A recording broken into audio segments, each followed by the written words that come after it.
The US military launched strikes on 3 sites in Iran early Sunday, June 22nd, stepping directly into Israel's campaign to dismantle Iran's nuclear program.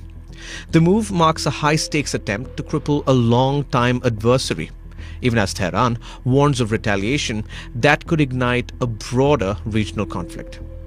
Iran's top diplomat warns US attacks will have everlasting consequences, and Tehran reserves all options to retaliate. Now, with the US officially joining the war, we are entering a highly volatile scenario. Iran won't just sit back. The question of how Iran might retaliate is critical. It has a wide playbook of responses, some immediate, others long-term. First, let's be clear. Iran has repeatedly stated that it has numerous options to respond to its enemies. While the Strait of Hormuz, which I spoke about in my previous video, grabs headlines, and Iran does possess the capability to disrupt it with mines, fast attack craft, and missiles. However, a full sustained closure is widely seen as a low probability event. Why? Because it would be strategically and economically self-defeating for Iran. Iran heavily relies on the strait for its own oil exports, primarily to China, and for over 80% of its general cargo volume. So while they might harass shipping or make transit dangerous, a complete shutdown is unlikely to be prolonged. However, Iran has other, perhaps more viable avenues for retaliation, especially through asymmetric warfare. One significant area is cyber warfare.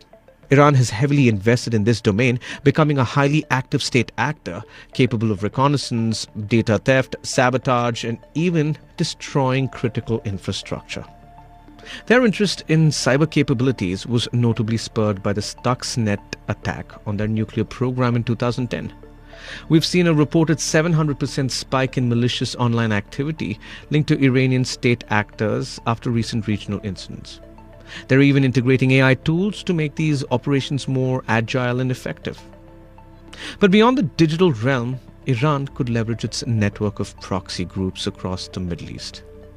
While some of these groups might have diminished capacities, Iran's overall ability for asymmetric retaliation remains.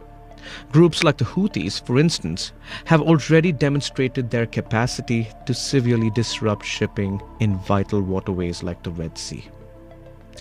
Ironically, today's US strikes on Iranian nuclear facilities might push Iran to go even faster towards developing a nuclear weapon.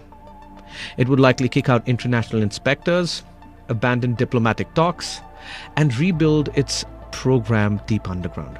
The goal? Get a bomb quickly as a deterrent.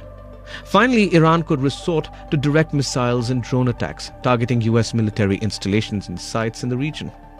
Iran has a massive arsenal of short-range, medium-range, and even long-range ballistic missiles. These aren't just for show. They're central to Iran's military strategy. Since its air force is outdated, missiles give Iran a way to hit back hard and fast.